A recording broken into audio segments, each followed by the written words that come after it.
Hi, future occupational therapists. Welcome to this week's lecture. This presentation is going to merge information from the 3 different chapters that you're looking at this week.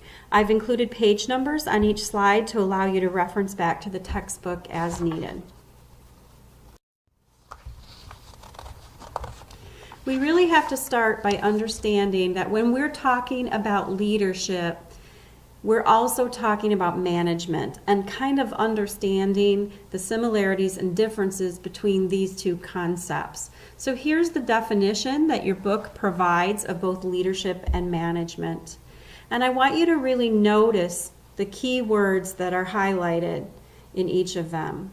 Leadership is about motivating people. It's about focusing on effectiveness. And it gives the example, you want people to do the right things. As opposed to that, we have management, which is more about supervising and focusing on efficiency or making sure that people are doing things right. Now, we need skill sets in both of these areas, right?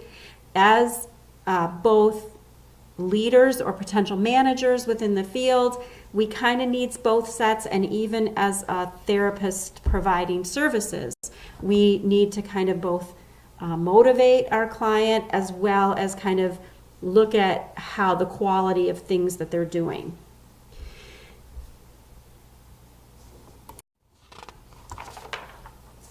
It can be really helpful to recognize that we have a lot of different roles that we can take within our field as a leader.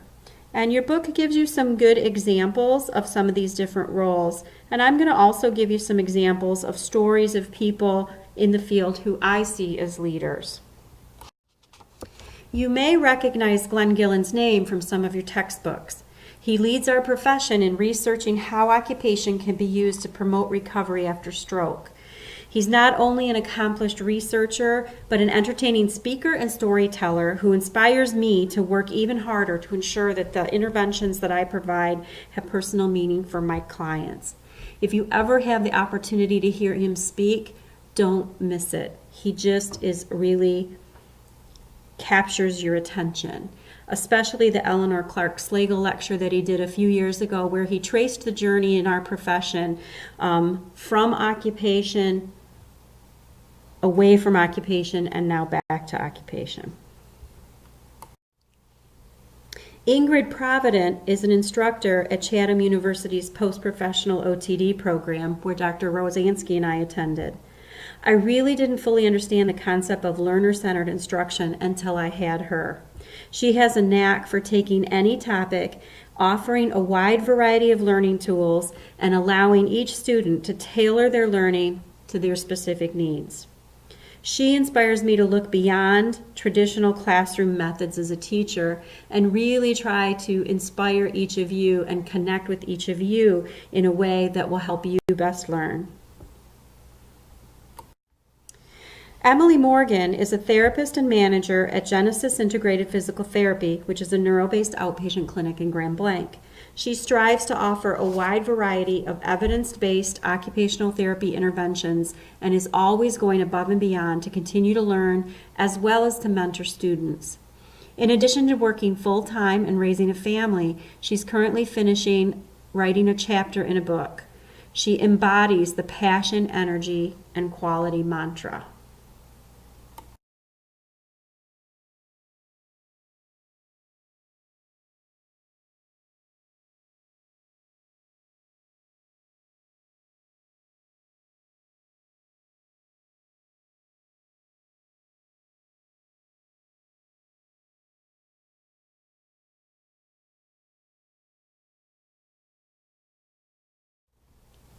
Rob Ferguson is an occupational therapist at the University of Michigan Hospital, and he runs their assistive technology clinic.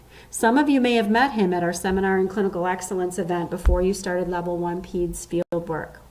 On top of being an excellent therapist, Rob goes out of his way to contribute to the profession and mentor other therapists. He's a regular presenter at the National AOTA Conference, and he encouraged one of our graduates, Mike Blackstock, to also present during his first year of practice, and Mike has presented every year since then. Amy Lamb immediately comes to mind when I think of visionaries within the field. As the current AOTA president, her Distinct Value campaign encourages us all to practice authentic OT and to help other professionals see the very specific skills that we can offer by applying the power of occupation. And did you know that she lives in Michigan and teaches at Eastern Michigan University? Note that many of these individuals could be listed in multiple roles of leadership. As part of your pre-class assignments, I'm having you assess your competencies for leadership. Here are 4 distinct sets of competencies that your textbook describes as critical within our field, and many of those individuals that I just described portray these competencies. I'm not going to discuss each one, so pause the lecture if needed to read through the list. The bottom line is that in order to be effective, we need to not only have the ability to inspire others, but we have to have the understanding of how groups, organizations, and systems work.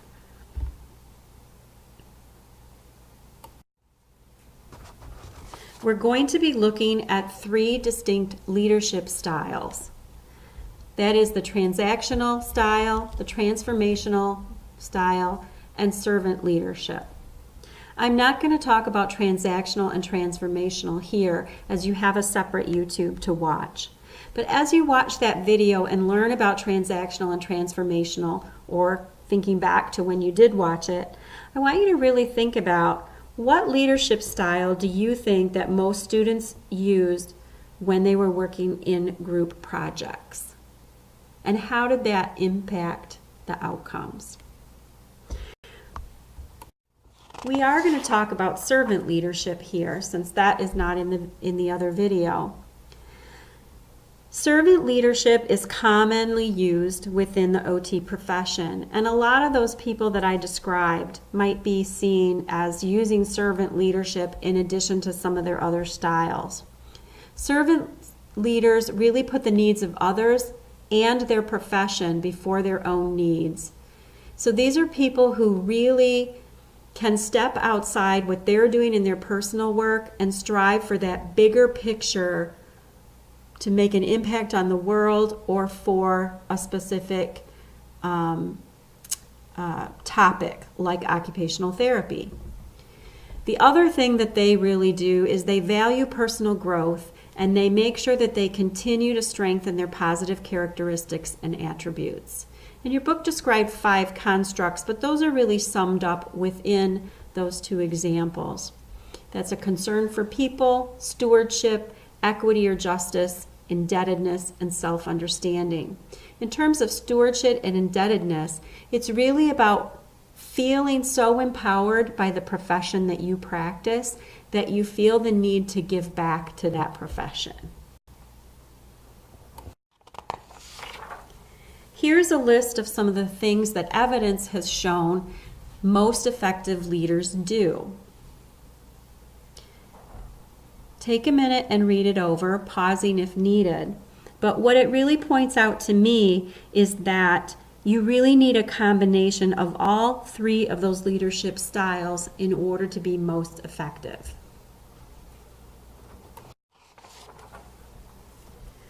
Motivating others is an important aspect both for leaders and managers working with employees or groups of people, but also for each of us as individuals working one-on-one with our clients. So this is a good list for us to visit, and I believe we may visit again in some future readings.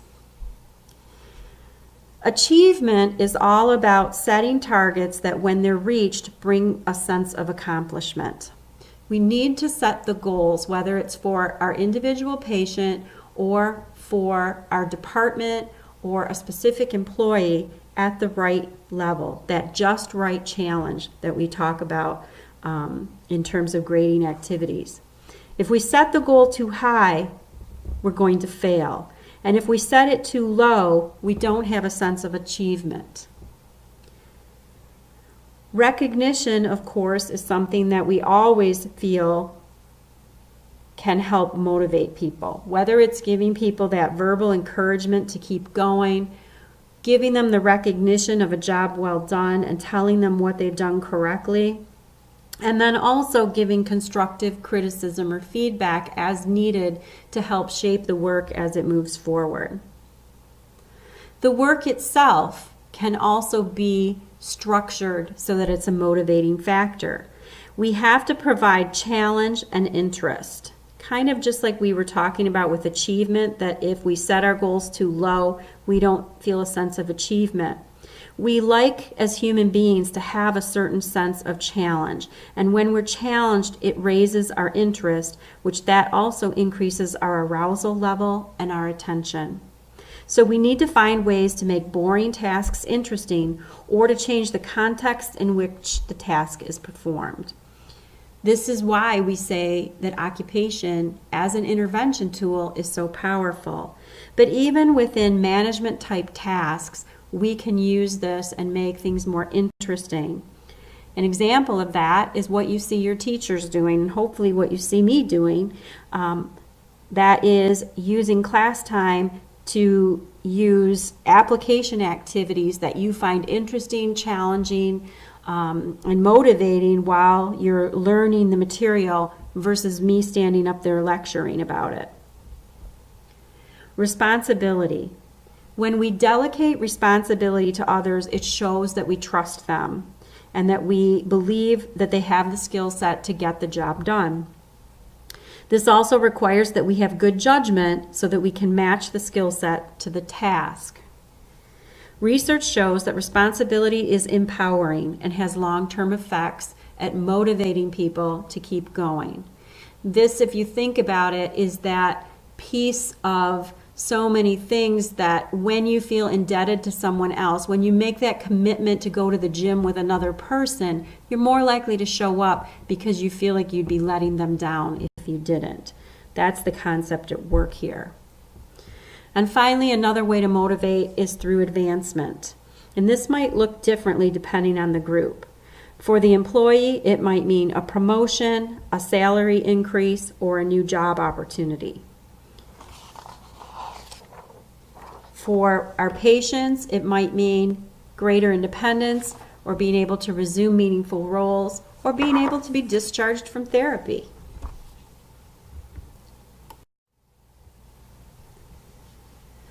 Chapter 2 had a discussion about some of the other influences that might be at play when we're talking about leadership, particularly gender and generational influences.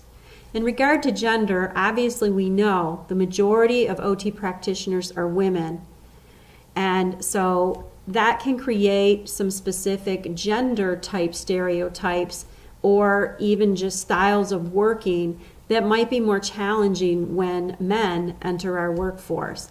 And gentlemen, I'll let you kind of think about and maybe give us some examples when we get to class about how that plays out. The literature also suggests that there might be a gender divide in management styles, in that men in a management role might be a little bit more assertive in trying to achieve their goals, whereas women are going to take more of a consensus approach and try to make sure that everyone is feeling good about what's happening, rather than kind of push the agenda as far as it needs to go in order to really make effective change. Obviously, those are stereotypes, but that might be something that you see. Your book also talked about a generation gap when different age groups of therapists come together.